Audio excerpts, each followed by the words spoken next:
Le 21 septembre 2012, la navette spatiale Endeavour réalisait son dernier vol en direction de Los Angeles et plus particulièrement le California Science Center. L'équipage du 747 porteur s'offrit un survol triomphal de la Cité des Anges sous les acclamations d'un public enthousiaste et ébahi par cette apparition insolite et émouvante clôturant une époque de l'histoire spatiale. Il s'agissait du dernier vol de cette navette, mais son installation dans les locaux du California Science Center n'était pas la dernière étape puisqu'à partir de janvier 2024, Endeavour va encore bouger. Dans cette vidéo, nous verrons comment Endeavour est installé actuellement et jusqu'à fin 2023. Nous en ferons le tour pour voir quelques détails intéressants. Puis, nous verrons comment elle sera bientôt installée dans une configuration particulièrement spectaculaire.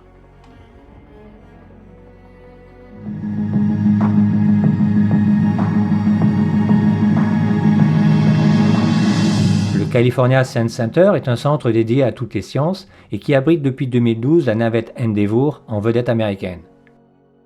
La présentation est moins spectaculaire que celle d'Atlantis au Kennedy Space Center, mais en contrepartie, on bénéficie d'une plus grande proximité puisqu'il est possible de circuler sans limite tout autour, y compris en dessous. En s'approchant de l'aile, on remarque son énorme épaisseur, qui atteint 1,50 m, comparée à celle d'un avion supersonique, généralement très fine. La raison de cette forme est que cette aile est utile uniquement lors de la rentrée atmosphérique et de l'atterrissage. Lors de la rentrée, l'épaisseur et l'arrondi induisent une traînée importante qui permet de faire chuter plus rapidement sa vitesse et de mieux dissiper la chaleur loin de la structure. À l'atterrissage, le profil arrondi permet plus de portance et donc une vitesse d'approche plus lente. En résumé, les ailes sont conçues pour perdre de l'énergie et pas pour battre un record de vitesse. Si on regarde à l'arrière, juste sous la dérive et au-dessus des moteurs, il y a un petit compartiment. Il s'agit du logement du parachute de freinage à l'atterrissage. Endeavour fut la première navette équipée d'un parachute. Les autres navettes n'en disposaient pas jusqu'alors.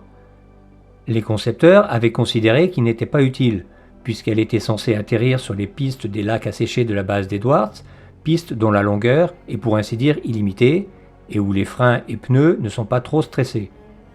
Mais ce ne fut pas la même histoire quand il fallut atterrir sur la piste du Kennedy Space Center, nettement plus courte. Pour preuve, lors de la mission STS-51D, en avril 1985, les freins de Discovery furent endommagés et un pneu explosa lors de son atterrissage. Explosion bien visible sur ces images. Après Endeavour, toutes les autres navettes reçurent le parachute. À l'arrière se trouvent de chaque côté du fuselage les nacelles OMS RCS qui contiennent les moteurs de poussée et d'orientation. Ici, c'est la tuyère d'un des deux moteurs de poussée utilisés pour finaliser la mise en orbite quand le moteur principal s'arrête ou freinait la navette pour la désorbitation. Et ici, quelques-uns des moteurs RCS qui permettent, avec ceux situés à l'avant, les manœuvres d'orientation. Ces nacelles sont entièrement démontées et révisées après chaque vol, et elles étaient interchangeables entre les navettes. Ici, la nacelle de gauche a été construite pour Discovery et celle de droite pour Atlantis. Une façon de voir trois navettes simultanément. Quant aux nacelles construites pour Endeavour, elles n'existent plus, puisqu'elles étaient montées sur la navette Columbia lorsqu'elle a explosé.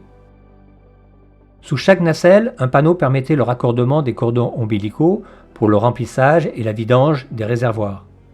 Il raccordait aussi le système de conditionnement d'air car après l'atterrissage, la température intérieure de la navette devait être contrôlée, d'où ces tuyaux qui restaient fixés jusqu'au hangar OPF où les opérations de maintenance avaient lieu. Les moteurs principaux ne sont plus présents dans la navette. Un exemplaire est exposé à côté. En revanche, les tuyères sont de vraies tuyères. Si les numéros 2 et 3 n'ont pas eu l'occasion de voler, la tuyère numéro 1 a volé 5 fois. Comme pour les OMS, les moteurs étaient démontés après chaque vol et étaient aussi interchangeables entre les navettes. Sous la navette et à l'arrière, il y a ces deux grandes trappes ouvertes. C'est ici que venaient se raccorder les tuyaux d'alimentation des moteurs principaux en oxygène et hydrogène liquide en provenance du réservoir externe. Une fois ce réservoir largué, les trappes étaient fermées. C'était également par ces raccordements que la navette était fixée sur les 747 porteurs. Ces rectangles noirs le long du fuselage sont les charnières des portes de la soute. Il y en a 13 de chaque côté qui permettaient l'ouverture et la fermeture. Sous la ligne de charnière, il y a cette série de petites portes qui font partie de l'Active Vent System. Elles s'ouvrent ou se ferment suivant les phases du vol pour équilibrer la pression dans la soute ou la ventiler. À côté d'Endeavour est posé le Space Hub, qui était une extension pressurisée de la cabine. Installé dans la soute, il offrait un espace de vie et de travail supplémentaire. Ce module vola pour la première fois en 1993 à bord d'Endeavour. Pendant 11 ans, Endeavour fut installé ainsi, mais à partir de janvier 2024, il va y avoir de gros changements.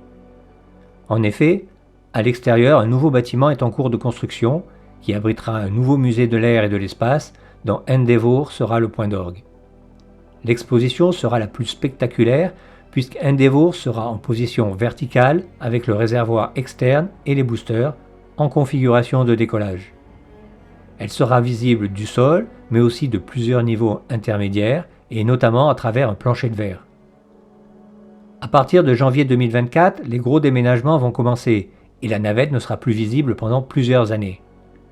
Déjà, en juillet 2023, les jupes des 2 boosters ont été mises en place.